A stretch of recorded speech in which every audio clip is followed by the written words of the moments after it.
Musician, songwriter, producer. Senegalese American artist Akon has sold over 35 million records worldwide. He's probably best known for hit songs like Locked Up, Don't Matter, and collaborations with some of the biggest names in music, Michael Jackson, David Guetta, and Lady Gaga, to name just a few. But Akon is also an activist, a philanthropist. Hands up high, peace signs up high! He devotes a lot of time to promoting peace in conflict zones like the Democratic Republic of Congo. I wanna be free, I wanna be free. And a lot of money on an ambitious project to improve the quality of life of 1 million Africans by bringing them electricity. He's doing good, but making money at the same time.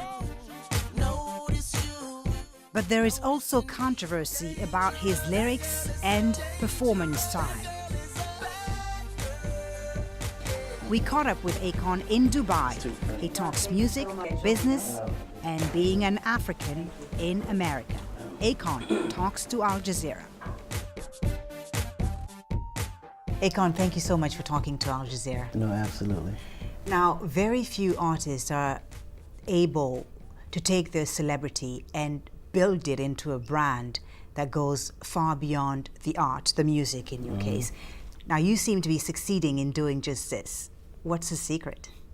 Well, it's not really a secret. I mean, you got to be a businessman first. You know, this is a music business. Some people, more relating to artists, they exclude the business and they have other people that run it. But ultimately, when I create musically, I figure out how is that music can be maximized in a way to. So are you then a businessman first and then a musician second? I started off as a hustler, so I'm first businessman, then a musician, Right. for sure. You've got quite a lot going on: a clothing line, nightclubs, investments in Africa, a diamond mine, even I hear in South Africa. What is this? Is this like social capitalism? I mean, you are making money, obviously. What do you say to people who say, oh, this is all just, you know, a way for Akon to make money? It's not really... It is a way for me to make money. So it's clearly a business. It's a business. Yeah, do not get it twisted. It's a real business. It's just ultimately at the stage where I'm at now, I only want to get into business that's going to help people. It's going to change lives. It's going to make a difference.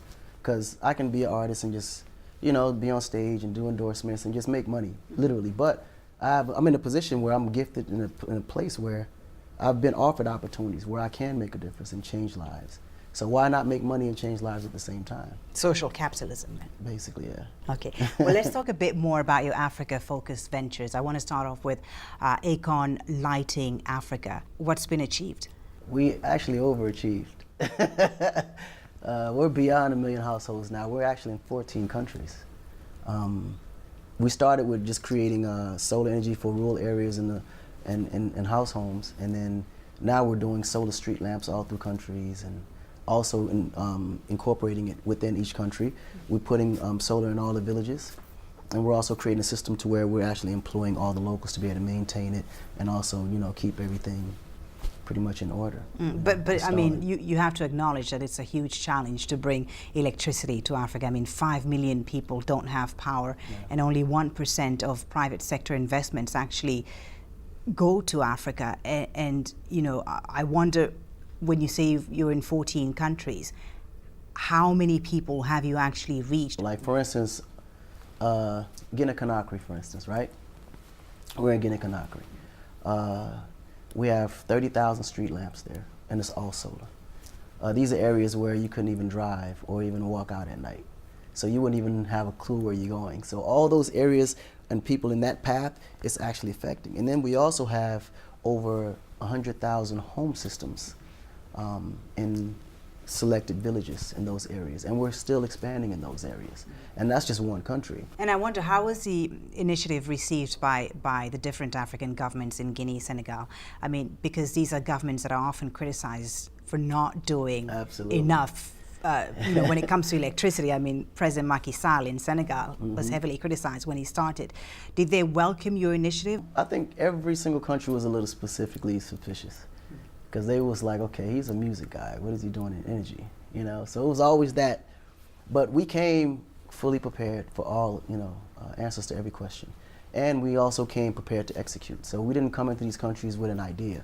We already put together full team, full infrastructure. So from the moment we came in creating pilots. We didn't even ask the country for any money. We put up our own money in the beginning and allowed the presidents to choose. How much money are we talking? Well, it depends on the pilot, but we allowed them to choose the village that they would want electrified first, just to give them a scope of work, how we work, and so on and so forth. And ultimately, after that, they were all in full belief. And then we continued and did the whole country afterwards. Yeah.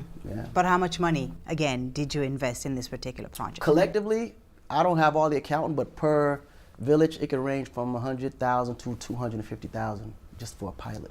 There's Akon Lighting Africa. You've also joined the non-profit organization Peace One Day with a huge concert in Goma in the east of the DRC earlier this year. Tell us about that experience. What's the objective? Well, with Peace One Day, it's really a huge event that just promotes peace. It's that one day in the year where you just ask yourself, who do I want to make peace with? We oftentimes are conflicted and no one's communicating. Like, you could be mad at me for a whole year and a half and we haven't even spoke. And sometimes, a lot of times, it's just all miscommunication. So Peace One Day is that moment that we try to create annually that can create that moment for people to communicate. What was it like to perform at the airport in Goma? No, listen, just putting that concert together, I mean, it was a whole year of preparation. And we couldn't find a venue big enough to do it. And we ultimately, reached out to the government and see if we can take the airport, the runway of the airport, because that was the only place where we can create a concert that would allow so many people there. And it was just an experience. I mean, it was amazing. Very, very well. But Akon, once the concert is over, these people in Goma go back to their daily lives of hardship, of war, because that's the reality for them. War. That's what they've known. War is a choice. War is a choice. See, the thing is this, right? Everyone has to go back to their daily lives, but they won't go back to their daily lives with the same mind state they walked into it with. But who's going to war? I mean, it's not the people who came to see your concert. They're the victims. So who should your message really be addressed to? The thing is this. A war can only happen if it's supported by the people. I mean, it's simple. It's people that carry guns and shoot. You a person. Like, these are people that do it. So they have to be the one to make that difference and that change. And they have to say, you know what, I'm not doing this. What difference do you think it's made for the people of Goma? I mean, if I could save one life in a year that was meant to not be here, I think it's a difference made. So when you take a whole day of no guns, no firepower, no bombs, no nothing, it's just straight peace. You know how many lives were saved that day? It was a lot. It may not be, to people's standards as a difference made, but to me, one life, gone is a difference made. It's been a very busy year for you. In addition to Peace One Day, there's also the Silent Campaign for Ebola, which was launched by the One campaign, right? I mean, we saw several artists, Bono, Pew, Angelique Kidjo, Femi Kuti, just to name a few African artists, take part in this Silent Campaign that's urging basically governments to do more in the fight against Ebola. I'm almost tempted to say, this is a cynical voice in me, there you go again, Africa needing help from foreigners. Absolutely. I think it's a issue that Africa has to face as well too, and I think we play a huge role. We just have to rebrand our continent, because when you look at, prime example, just the Ebola crisis in general, a lot of it stemmed in certain parts of Africa, and yes, it has to be contained in so many ways, but in a lot of ways, I think it's been overly exaggerated so much to where it's going to really affect Africa's economy in the future. What has been over-exaggerated? The Ebola crisis. I mean, think about it. Malaria has killed more people than Ebola. Really, but the way the media has portrayed this thing, and when you look at it, it's 1 billion and change of people in Africa. It's a couple of thousand people that's been affected, which is less than 0.1% of anyone getting touched or affected, but the fear of it is so strong that people wouldn't even want to travel to Africa because of that. And that affects Africa's economy, it affects its future, it affects the business. What do you think of these Western charity songs as a response to African emergencies? I mean, honestly, you want to applaud anyone that wants to do something great for a cause. And I'm sure everyone that's doing it has nothing but great intentions towards it. But the question is, once it's done, what is the action being taken afterwards? Because it's the same amount of people that's still infected. Actually, it's more now than it was before all this money raised. And it's only a few thousand people. So why isn't anything What do happening? you think is happening to the money that's raised? Use your common sense. It's not going to Africa. Where is it going? Honestly, if I knew that question, I would definitely expose it, but I don't. I don't know where it's going.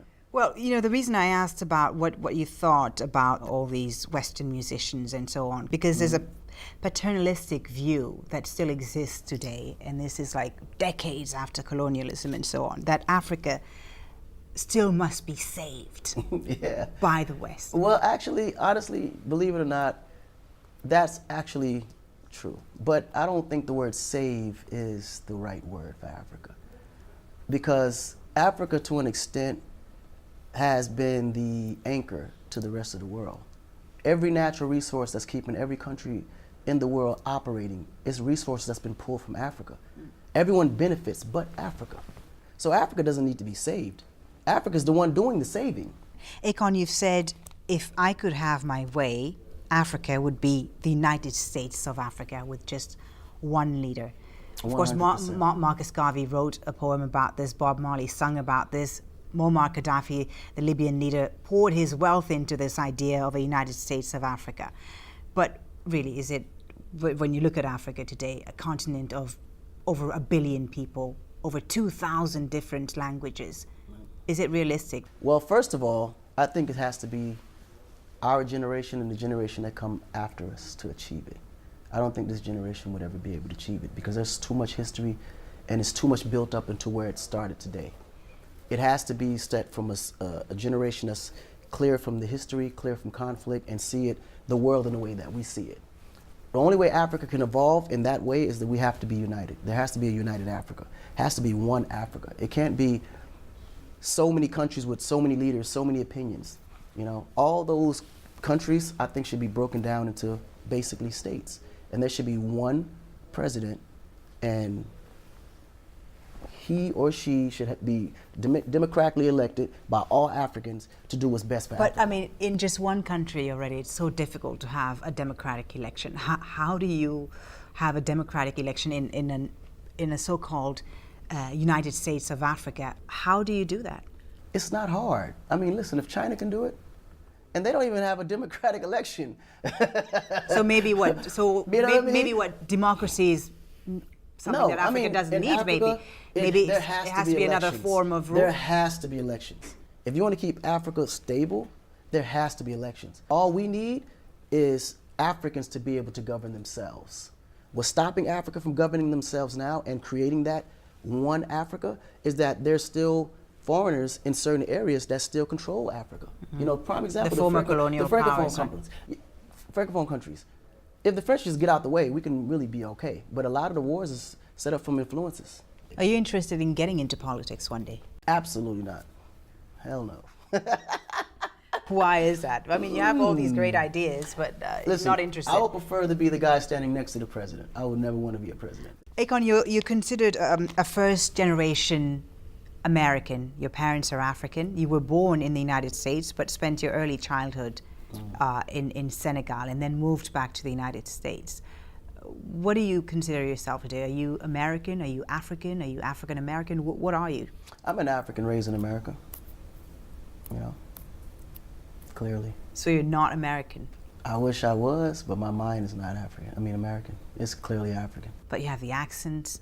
You have, I went to school in America. All my whole earlier childhood, I was raised in Africa. Then I came to America. Every summer, we would go back to Africa for a vacation. And then when I graduated high school, it was a choice whether we wanted to go to Africa or stay in the U.S. And just the opportunities in the U.S. was so much greater than Africa. Well, you're certainly the perfect example of the American dream coming true. You know, thank you. Millions of Africans who make it to the States and who don't, you know, have the same success and the same luck as you have. And what would be your advice to a young African who's immigrating to the United States today? Well, I think this advice will go to any person migrating into the States. Ultimately, you can't change who you are. And I think the biggest obstacle is that when people come to the U.S., they kind of alienate their original personalities, way of lives, and they conform to what's there. And when you do that, first of all, you will never get accepted. But isn't that the best way to integrate? Absolutely not, because first of all, you can't, it's no way you can move forward and you're not you. Like, one thing I do notice about America is that they respect other cultures. They actually admire other cultures very much. So when they can see the difference in who you are, their attitude towards you is completely different as well too. But if you're walking into me and I know you're a foreigner, but you're acting like an American, you just seem fake. It's not genuine. So the respect level is completely different. But if I walk up to you as an American and you're clearly an African or Asian, that makes me more curious about who you are. I ask more questions. I'm now more, I'm more intuitive about what this is. I get more motivated to want to learn more about it. And then the respect level is different because now you're teaching me something. You follow? So when you're in the States, you're proud to say you're African? Oh, absolutely. Absolutely, clearly African. Right. You once told The Source magazine, and I want to quote this, "Black people in the U.S. can nag all they want how the system is against black people, but if they saw how other people lived in Africa, they would see how blessed they really are." Do you still believe this today when you see unarmed black teenagers being killed by the police, when you see protests in St. Louis, in Missouri, where you lived for a long time, when you see people taking to the streets in Atlanta and New York to denounce police brutality against young African American men? Do you think the system really is for these people? Well, the system was never for them. So what made you say this to Because when I said that, I was talking about the environment and where they live and the rights that they actually have and the blessing that they do, have actual access to. In Africa, the way I grew up, let's just pick a project in New York, for instance. That's a 5-star hotel compared to the environment I came up in.